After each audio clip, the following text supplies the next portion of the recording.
In eastern Oregon, as with many other places in the West, the forests bulge with dead wood. The dead trees, the jackstrawed down wood, a matter of time before a damaging wildfire hits. I believe our experiences with wildfires over the last 10 years should tell us all that we have a lot at stake in how we respond to this heavy fuel loading, and that we do need to go forward with a program to reduce those fuels. Anytime we pursue a fuel reduction project, there are many questions that need to be answered. How can we preserve water quality in soils? How can we protect wildlife and fish habitats? How can we make this project economically feasible so that will be implemented? Those are very difficult questions, and the trade-offs can be severe. But it's those types of questions that need to be answered so that decision makers such as myself can adopt strategies that will best preserve and protect all the resources.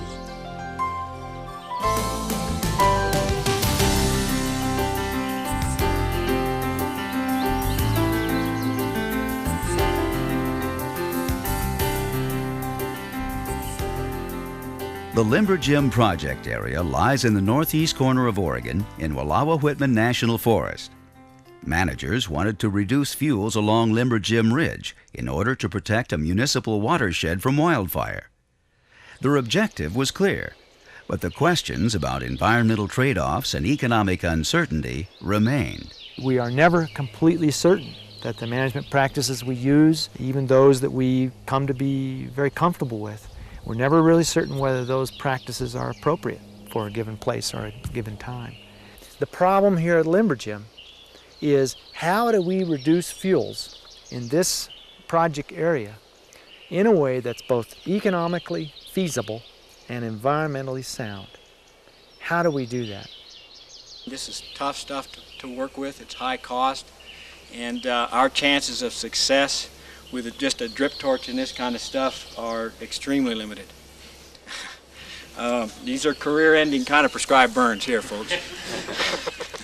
The forest managers decided to put science to work. They asked the Blue Mountains Natural Resources Institute to design a management experiment, one that could allow them to achieve their management objectives and yet help them learn more about how the fuel reduction affected other resources.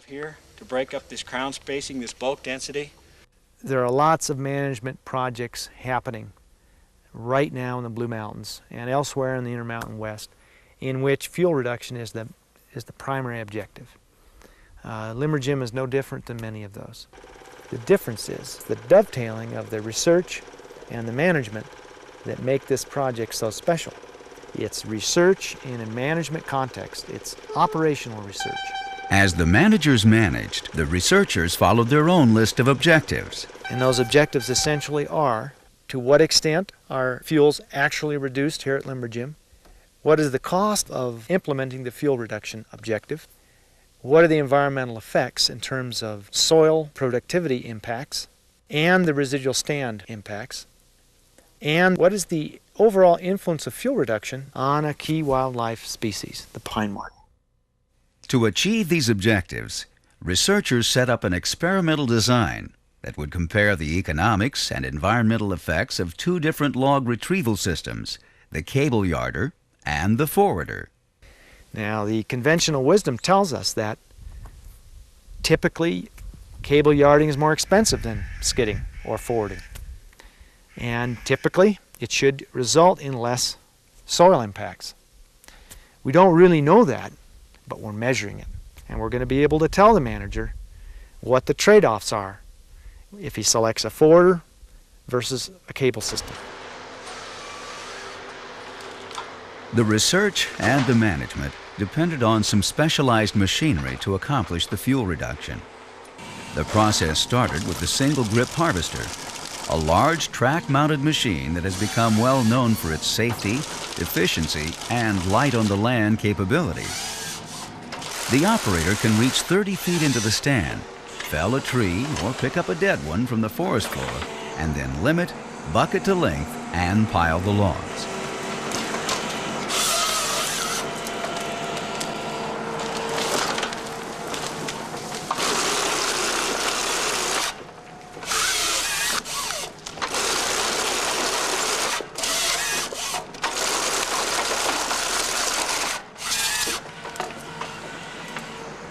As an added benefit, the machine travels on the slash from its limbing operation, reducing soil compaction.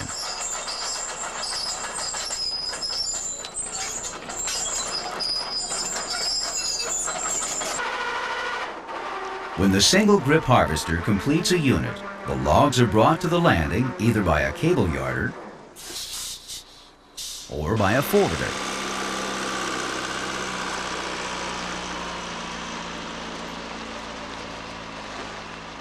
And finally, at the landing, an on-site chipper converts the logs into the raw materials for various kinds of fiberboard. We're standing here in Unit 4A, and this is a forwarder unit.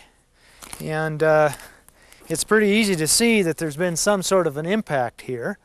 In reality, what's happened is that the single grip harvester initially came along this trail and reached out 30 feet along each side and cut all the trees the appropriate size down and stacked those trees in piles at certain intervals along the trail.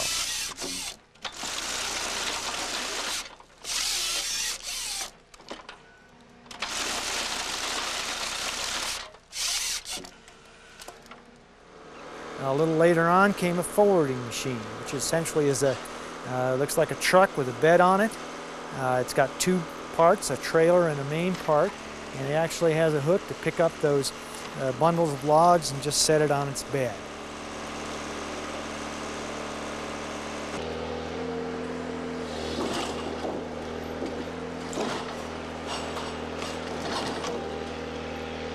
That machine, the forwarder, then came along the same trails that the harvester used and on back to the landing. And you can see that the main impact here essentially is compaction. There's very little displacement of soil except where perhaps the machine went around a corner. It's essentially the weight of those tires in these two lines on either side of this middle area that cause most of the impact. So we'll be measuring the amount of detrimental compaction here in this forward unit. For example, if you poke your finger in here, you see that you've got a fairly compacted soil right in these tire ruts. Just outside of this area, however, you can poke your finger well into the forest floor, and it's much less compacted than it is right in the tire mark. So we're measuring essentially what overall effect this particular activity has on the soil resource. In contrast to the forwarding unit, the Skyline unit, in which there was a cable that was attached at the landing to a tower. The cable then was suspended all the way up to that tail tree at the top of the unit. The logs were then in bundles, were attached to a carriage on the cable, and they were hauled then back to the landing. The objective was to try to get full suspension on the logs so that there was no contact with the ground, but that required intermediate supports which didn't always do the job. And so sometimes the logs dragged, and you see the furrowing here in the Skyline corridor. That's the result of that dragging. We're measuring this kind of impact in the same way as we measure the compaction type of impact that we see in the forwarding units. This is more displacement of soil as opposed to compaction. The displacement of soil is usually not associated with compaction. You can see this is not particularly compacted soil. It appears to be still fairly fluffy, but essentially it's just moving the soil from one place to another. We measure the percent of the area that is so moved in these Skyline corridors. Essentially, although it is a different kind of impact in the Skyline units versus the forwarder units, we place them in the same common currency of measure, which essentially is percent of the area that's affected. Lodgepole 353. Before, during, and after harvest at Limber Gym, researchers measured changes to a variety of interdependent variables. Lodgepole 413. Count to 20. Lodgepole 403.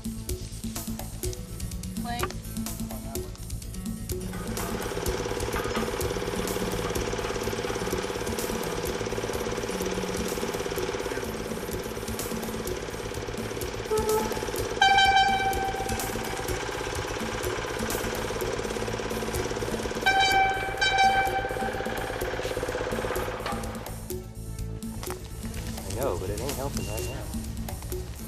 There they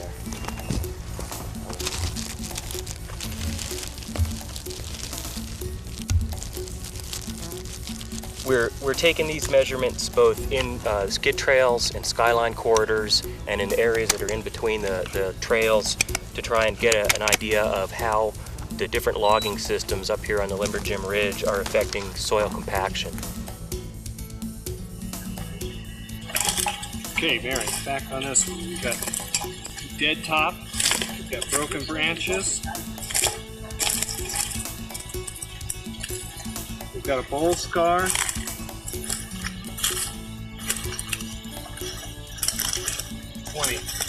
we've got a bowl scar above breast height of 10 by 3.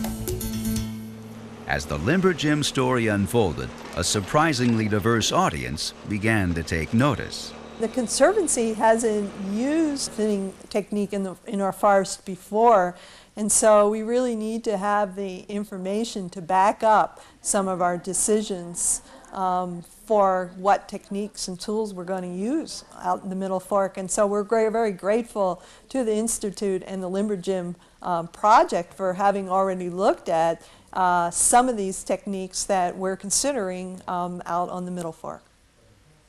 Yeah, I think the science that we have acquired through the Limber Jim project can give us the background to support what we want to do in the future. Once we have the science and we can prove that we can do the job and do it in an environmental way that protects the resources. And I think using the single grip harvesters and forwarders that we can get better results. And now if we get the science to back up the visible results, I think it's a win-win situation, both for the land manager and for whoever's harvesting the wood. We need the fiber, and the fiber needs to be removed. The combination is beneficial. During the months that followed harvest, researchers analyzed their data.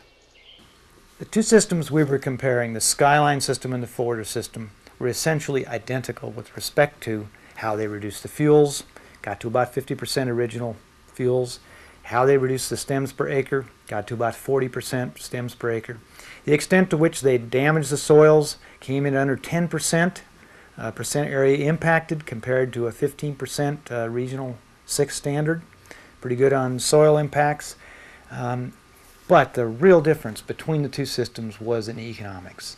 And there's a very clear message here that the forwarder is probably the best system to use under these circumstances, because we made about $20 a ton net revenue with the forwarder on the units in which it was used, whereas we lost $10 a ton with the Skyline system.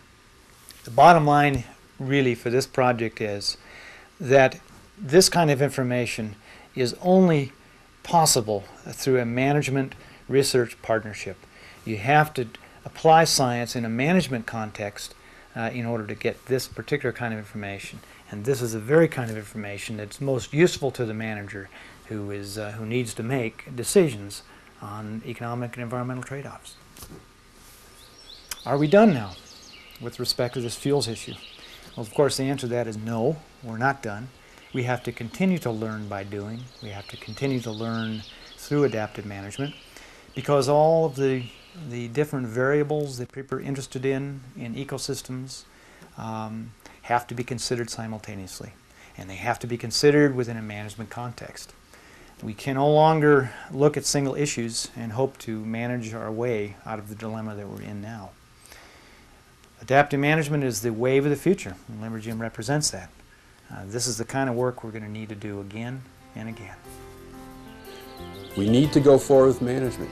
At the same time, we need to monitor and do research on what those effects of management are, because all forest managers are dealing with more questions than they have answers for. And it's primarily going to be through an adaptive approach that we, all forest managers, begin to find answers to those questions.